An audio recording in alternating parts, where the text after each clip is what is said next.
Hello everyone, welcome to A9 education. आज के इस वीडियो में आपका स्वागत है। आज के सीरीज में हम देखेंगे 3 टॉपिक जो कि आपके एग्जाम के लिए BSSC CHSL के लिए काफ़ी इंपॉर्टेंस रखता है और यहाँ से क्वेश्चंस पूछे ही जाते हैं, जिसमें से एक टॉपिक हम कवर करेंगे CAG, comptroller and auditor general of India. दूसरा टॉपिक हम कंप्लीट करेंगे, that one is NITI Aayog, और नीति आयोग के बाद हम देखेंगे नीति आयोग के बाद हम देखेंगे हमारा जो नेशनल ग्रीन ट्रिब्यूनल है वो। यहाँ से क्वेश्चंस पूछे जाते हैं। इसके बाद सिर्फ एक वीडियो और आएगा और ये सब्जेक्ट आपका कंप्लीट हो जाएगा उसके साथ ही। फिर लास्ट टाइम में हम जो प्रीवियस ईयर क्वेश्चंस वगैरह बनाएंगे वो ठीक है, लेकिन यहाँ पे बहुत सारे स्लाइड्स में हमने वन लाइनर्स ऐसे अरेंज किए हैं कि यहाँ से आपको हर एक वन लाइनर ही अपने आप में एक क्वेश्चन दिखेगा। सो स्टार्ट करते हैं CAG से। अगर मेरी वीडियो में कोई कमी नज़र आए तो मुझे कमेंट सेक्शन में कमेंट करके ज़रूर बताइएगा। सबसे पहले तो देखते हैं कि CAG जो है वो भारत के संविधान के तहत एक स्वतंत्र प्राधिकरण है। तो ये सारी चीज़ें याद रखनी है। क्वेश्चन में आपसे इस तरीके से पूछा जाता है कि स्वतंत्र प्राधिकरण है या फिर इस पे किसी का कमांड है, ये सारी चीज़ें आपसे पूछी जाती हैं।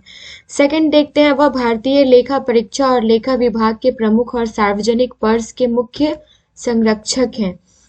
यह वह संस्था है जिसके माध्यम से सरकार और अन्य सार्वजनिक प्राधिकरणों, वे सभी जो सार्वजनिक धन खर्च करते हैं, कि संसद और राज्य विधानसभाओं के प्रति और उनके माध्यम से लोगों के प्रति जवाबदेही सुनिश्चित की जाती है। किसके द्वारा? कंप्ट्रोलर एंड ऑडिटर जनरल के द्वारा ही। 1976 में कंप्ट्रोलर एंड ऑडिटर जनरल को लेखा कार्यों से मुक्त कर दिया गया था। ये इंपॉर्टेंट लाइन है, ये याद रखिएगा। फिर 1990 के दशक के बाद CAG, comptroller and auditor general का तेजी से कंप्यूटरीकरण किया गया और आधुनिकीकरण हुआ।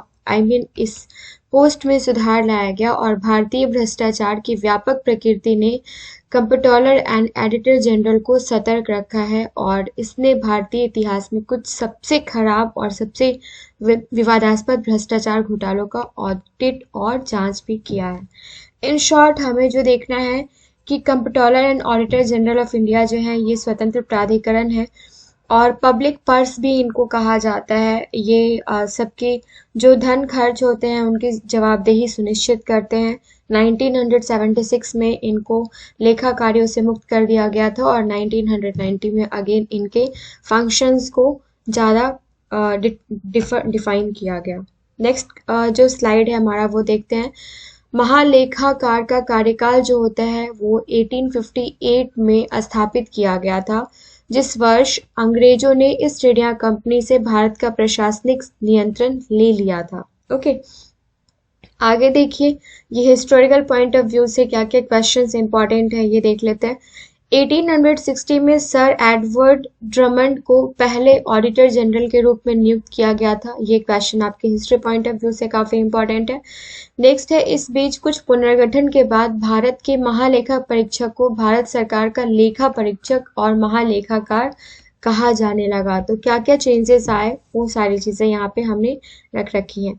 1866 में इस पद का नाम बदलकर क्या कर दिया गया? लेखा महानियंत्रक रखा गया और 1884 में इसे भारत के नियंत्रक और महालेखा परीक्षक के रूप में फिर से नामित किया गया। तो ये सारे के सारे हिस्टोरिकल पॉइंट ऑफ व्यू से हिस्ट्री में क्वेश्चंस ऐसे पूछे जा सकते हैं। नेक्स्ट यहाँ से जो पॉइंट्स इंपॉर्टेंट है यह है कि भारत सरकार अधिनियम 1919 के तहत महालेखा परीक्षक सरकार से स्वतंत्र हो गए क्योंकि इस पद के लिए वैधानिक समर्थन दिया गया था। तो यहाँ पे मेन नोटेबल क्या है? 1919 वाले अधिनियम से महालेखा परीक्षक सरकार से स्वतंत्र हो गए। भारत सरकार अधिनियम 1935 ने संघीय ढांचे में प्रांतीय महालेखा परीक्षक की व्यवस्था करके महालेखा परीक्षक की स्थिति को और मजबूत कर दिया। तो ये 1919 और 1935 वाला अधिनियम और इसमें क्या चेंजेस आए ये आपको देखना है। नेक्स्ट हमारा है, अधिनियम ने नियुक्ति और सेवा प्रक्रियाओं का भी वर्णन किया और भारत के महालेखा परीक्षक के कर्तव्यों का संक्षिप्त अवलोकन किया। ओके, 1936 में क्या हुआ कि लेखा और लेखा परीक्षा आदेश ने महालेखा परीक्षक के विस्तृत लेखांकन और लेखा परीक्षा कार्यों को प्रदान कर दिया। इनको किसको? महालेखा परीक्षक को। और यह व्यवस्था 1947 में भारत की स्वतंत्रता तक अपरिवर्तित रही थी। फिर स्वतंत्रता के बाद 1949 के भारतीय संविधान के अनुच्छेद 148 में भारत के राष्ट्रपति द्वारा नियुक्ति किए जाने वाले, अब नियुक्ति किनके द्वारा होते हैं? नियंत्रक और महालेखा परीक्षक की स्थापना का प्रावधान था। तो आर्टिकल 148 किससे रिलेटेड है? कैग से, comptroller and auditor general of India से। अपॉइंटमेंट किसके द्वारा होना है? तो ये राष्ट्रपति के द्वारा होना है। कैग के अधिकार क्षेत्र को 1958 में जम्मू और कश्मीर तक बढ़ा दिया गया था। फिर 1971 में क्या हुआ कि केंद्र सरकार ने नियंत्रक और महालेखा परीक्षक की कर्तव्य शक्तियां और सेवा की शर्तें जो है वो लागू की। अधिनियम 1971 इसको कहा जाता है। इस अधिनियम ने कैग को केंद्र और राज्य सरकारों के लिए लेखांकन और लेखा परीक्षा दोनों कर्तव्यों के लिए जिम्मेदार बना दिया और ज्यादा रिस्पॉन्सिबिलिटी कैग को दे दी गई। अब ये कुछ आर्टिकल्स है जो रिलेटेड है, कॉन्स्टिट्यूशनल प्रोविजन है comptroller and auditor general of India से रिलेटेड, वो आप स्क्रीनशॉट ले लेंगे। एक बार मैं यहाँ पे रिपीट करना चाहूंगी क्योंकि यहाँ से क्वेश्चंस पूछे जाते हैं, बनते हैं यहाँ से डायरेक्टली क्वेश्चन।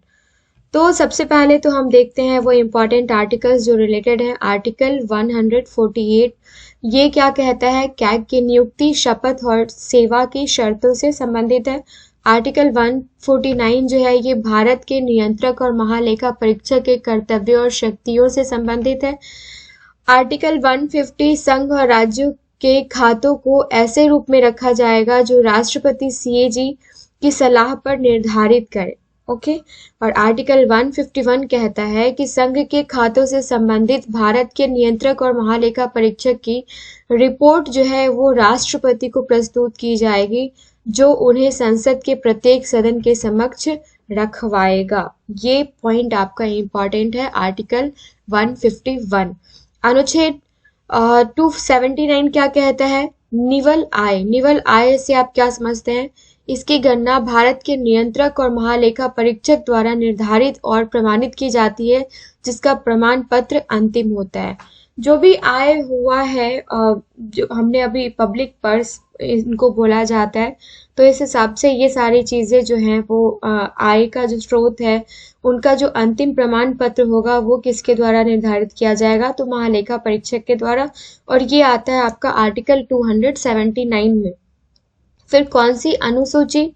तीसरी अनुसूची भारत के संविधान की तीसरी अनुसूची की धारा 4 पद ग्रहण करने के समय सर्वोच्च न्यायालय के न्यायाधीशों और भारत के नियंत्रक और महालेखा परीक्षक द्वारा की जाने वाली शपथ या प्रतिज्ञान के रूप में निर्धारित करती है। तो ये थे कुछ कॉन्स्टिट्यूशनल प्रोविजन जो हमने यहाँ पे रिवाइज कर लिया।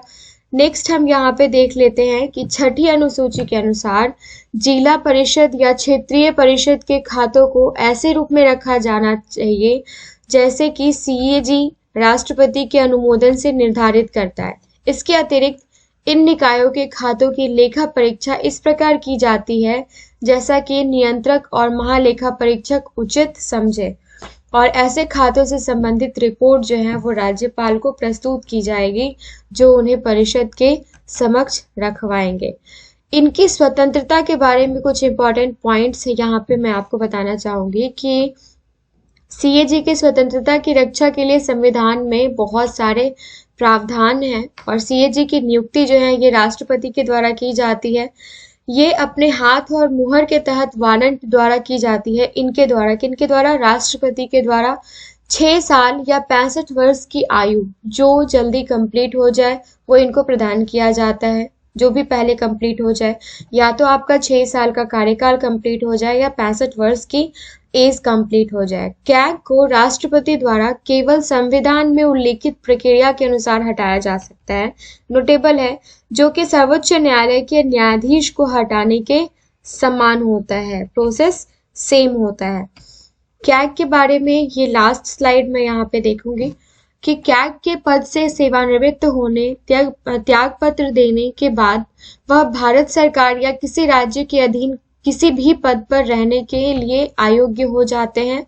ये इम्पोर्टेंट है।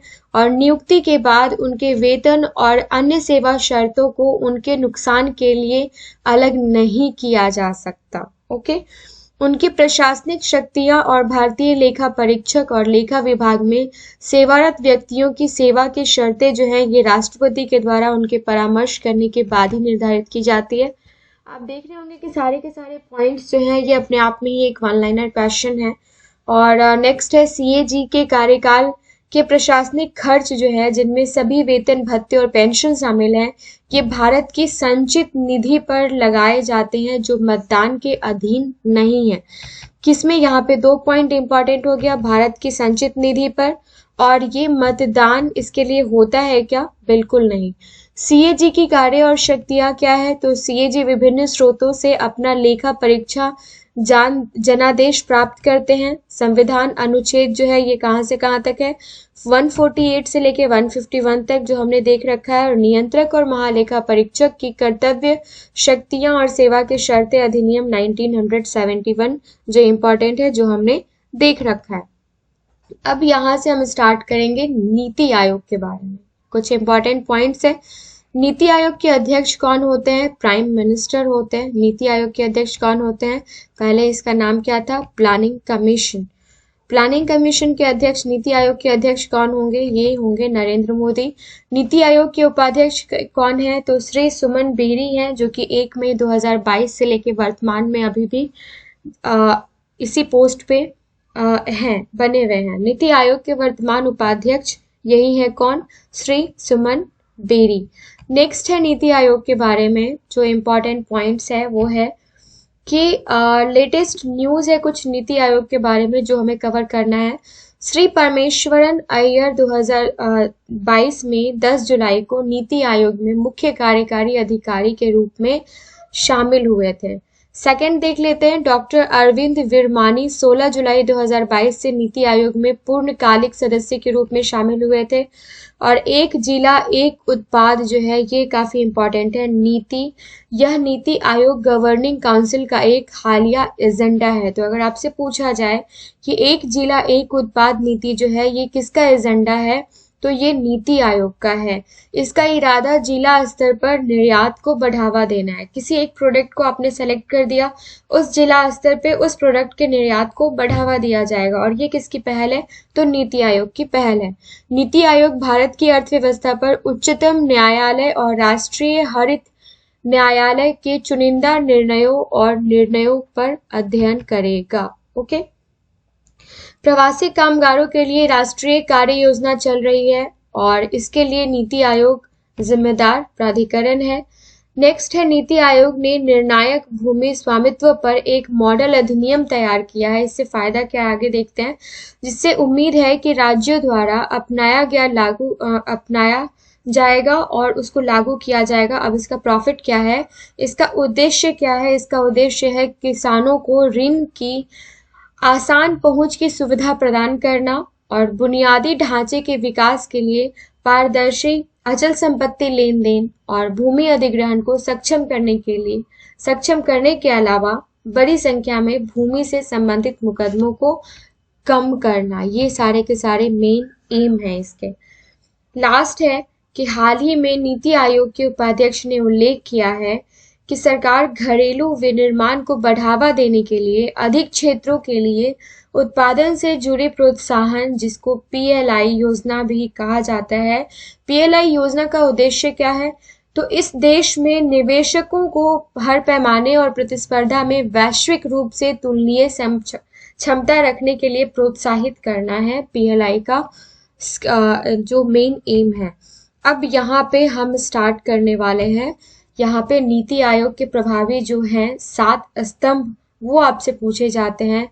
कौन कौन से हैं? तो ये है जन समर्थक, प्रोएक्टिविटी, ये है भागीदारी, सशक्तिकरण, सभी का समावेश, समानता और पारदर्शिता। ये टर्म से ही हम समझ सकते हैं कि इसमें क्या चीजें दी गई हैं। ये जरूर याद रखिएगा, ये आपसे पूछा जाता है। नीति आयोग का कंपोजिशन क्या है? तो भारत के प्रधानमंत्री जो हैं ये अध्यक्ष होते हैं, ठीक है। और इसमें जो परिषद में भारत के सभी राज्यों के मुख्यमंत्री और केंद्र शासित प्रदेशों के उपराज्यपाल भी शामिल होते हैं। एक से अधिक राज्यों को प्रभावित करने वाले विदेश मुद्दे और संभावनाओं को संबोधित करने के लिए क्षेत्रीय परिषदों का निर्माण किया जाता है और इस गठन का निश्चित अवधि के लिए किया जाएगा। इस गठन एक निश्चित अवधि के लिए किया जाएगा। इसे प्रधानमंत्री द्वारा तलब किया जाता है और इसमें राज्यों के मुख्यमंत्री और केंद्र शासित प्रदेशों के उपराज्यपाल शामिल होते हैं। इनकी अध्यक्षता कौन करता है? तो इनकी अध्यक्षता नीति आयोग के अध्यक्ष या उनके नामित व्यक्ति करेंगे। और नीति आयोग के अध्यक्ष कौन है? प्रधानमंत्री। विशेष आमंत्रित सदस्य जो हैं वो कौन होंगे? ये प्रख्यात विशेषज्ञ होंगे, प्रासंगिक डोमेन ज्ञान वाले विशेषज्ञ होंगे जिन्होंने प्रधानमंत्री द्वारा जिनको नामित किया जाएगा। नेक्स्ट है पूर्णकालिक संगठनात्मक ढांचे में अध्यक्ष के रूप में प्रधानमंत्री के अलावा कौन कौन शामिल होंगे? तो ये उपाध्यक्ष शामिल होंगे और प्रधानमंत्री द्वारा जिनकी नियुक्ति की जाएगी। सदस्यों में पूर्णकालिक सदस्य भी होंगे और अंशकालिक सदस्य भी होंगे। पदेन क्षमता में अग्रणी विश्वविद्यालयों, अग्रणी अनुसंधान संगठन और अन्य विभवन संगठनों से अधिकतम 2 सदस्य लिए जाएंगे और अंशकालिक सदस्य बारी बारी से होंगे। इनका टर्म जो है वो बारी बारी से होगा। पदेन सदस्य जो है ये कौन होंगे? मंत्री परिषद के अधिकतम 4 सदस्य जिन्हें प्रधानमंत्री द्वारा नामित किया जाता है और मुख्य कार्यकारी अधिकारी होंगे। सीईओ को एक निश्चित कार्यकाल के लिए प्रधानमंत्री द्वारा नियुक्त किया जाता है। वह भारत सरकार के सचिव के पद पर होते हैं। तो ये सारी चीजें आपके लिए नीति आयोग से इम्पोर्टेंट है जहां से क्वेश्चंस बन सकते हैं। अब हम देखने वाले हैं नेशनल ग्रीन ट्रिब्यूनल एनजीटी। यहाँ से क्वेश्चंस काफी पूछे जाते हैं, तो ये आपके सिलेबस में भी है, ध्यान से देखिएगा। राष्ट्रीय हरित अधिकरण जिसको हम बोलते हैं नेशनल ग्रीन ट्रिब्यूनल, इसकी स्थापना 18 अक्टूबर 2010 में की गई थी। एनजीटी अधिनियम 2010 के तहत की गई थी, कभी 18 अक्टूबर 2010 को। किसी भी पर्यावरणीय विवादों से निपटने के लिए एक विशेष निकाय के रूप में इसकी स्थापना की गई थी जिसमें बहु अनुशासनात्मक मुद्दे शामिल हैं। इसका गठन जो है वो राष्ट्रीय पर्यावरण अपीलीय प्राधिकरण की जगह किया गया था और यह भारत के संविधान के अनुच्छेद 21 से भी प्रेरणा लेता है जो भारत के नागरिकों को एक स्वस्थ वातावरण प्रदान करने का आश्वासन देता है।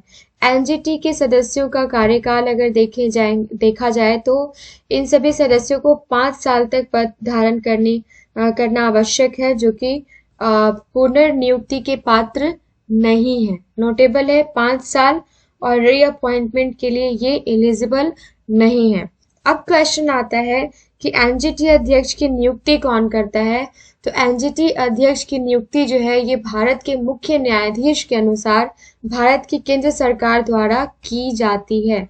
एनजीटी के सदस्यों की नियुक्ति कौन करता है? तो न्यायिक सदस्यों और विशेषज्ञ सदस्यों की नियुक्ति के लिए भारत की केंद्र सरकार द्वारा एक चयन समिति का गठन किया जाता है इनकी नियुक्ति के लिए। इंपॉर्टेंट पॉइंट्स यहाँ हम देखते हैं नेशनल ग्रीन ट्रिब्यूनल के बारे में, और यहाँ पे एस्टैब्लिशमेंट हुआ था 18 अक्टूबर 2010 को। चेयरमैन 2022 में कौन है? जस्टिस आदर्श कुमार गोयल अभी तक हैं।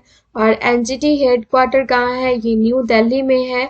कॉन्स्टिट्यूशनल बॉडी है या नहीं? तो नहीं, ये कॉन्स्टिट्यूशनल बॉडी नहीं है। नोट डाउन कर लीजिएगा, ये संवैधानिक बॉडी नहीं है, कॉन्स्टिट्यूशनल बॉडी नहीं है। It is a specialised judicial body set up under the NGT act 2010। Okay, decision जो है एनजीटी का वो चैलेंज किया जा सकता है। यस, इसको चैलेंज किया जा सकता है before the supreme court with in 90 days. 90 days के अंदर जब ये अपना डिसीजन देती है, इसको सुप्रीम कोर्ट में चैलेंज किया जा सकता है। फिर बात आती है राष्ट्रीय हरित अधिकरण एनजीटी के कुछ प्रमुख उद्देश्य के बारे में। ये पर्यावरण, वनों और अन्य प्राकृतिक संसाधनों की सुरक्षा और संरक्षण से संबंधित मामलों का प्रभावी और त्वरित निपटारण करता है। व्यक्तियों और संपत्तियों के हुए किसी भी नुकसान के लिए राहत और मुआवजा देना भी इसके कार्य क्षेत्र में है। विभिन्न पर्यावरण विवादों को संभालने के लिए इसमें बहु अनुशासनात्मक मुद्दे शामिल है। और इसकी संरचना क्या है, तो 3 प्रमुख निकाय शामिल होते हैं इसमें, अध्यक्ष, न्यायिक सदस्य और विशेष सदस्य। एक सबसे ज्यादा नोटेबल है, ये क्वेश्चन पूछे जाते हैं, एनजीटी में कम से कम 10 और अधिकतम 20 पूर्णकालिक न्यायिक और विशेषज्ञ सदस्य होने चाहिए। तो आई होप ये 3 टॉपिक जो हमने यहाँ पे कंप्लीट किया है, national green tribunal, comptroller and auditor general of India and NITI Aayog, ये आपको इम्पॉर्टेंट लगा होगा। यहाँ से आप 3 क्वेश्चन सुनिश्चित करके जा सकते हैं। सो इस वीडियो में कोई भी कमी नजर आई हो तो मुझे कमेंट सेक्शन में कमेंट करके जरूर बताइएगा। बस एक नेक्स्ट वीडियो में हम पॉलिटी का जो हमारा सिलेबस है वो हम कंप्लीट कर लेंगे। ये जो सिलेबस हमें दिया गया है बिहार सरकार की ऑफिशियल वेबसाइट पे, वो हमने कवर किया है।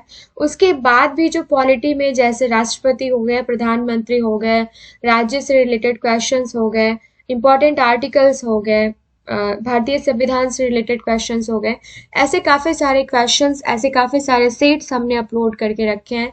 वो आपको इसके कमेंट सेक्शन में आप जाकर चेक कर लीजिएगा। वहाँ पे मैं लिंक जो है डिस्क्रिप्शन में ऐड कर दूंगी, वो क्वेश्चंस आप वहाँ से प्रैक्टिस कर सकते हैं। बस ये जो टॉपिक्स थे जिसको हमें जानना जरूरी था, जिसके लिए हमने ये 3-4 वीडियोस कवर किए हैं। एग्जाम के टाइम में आपको मोस्ट इंपॉर्टेंट 500 पॉलिटी के क्वेश्चंस और सब्जेक्ट वाइज मिल जाएंगे इस एग्जाम के लिए, so don't worry about that. मिलते हैं नेक्स्ट वीडियो में। Thank you so much.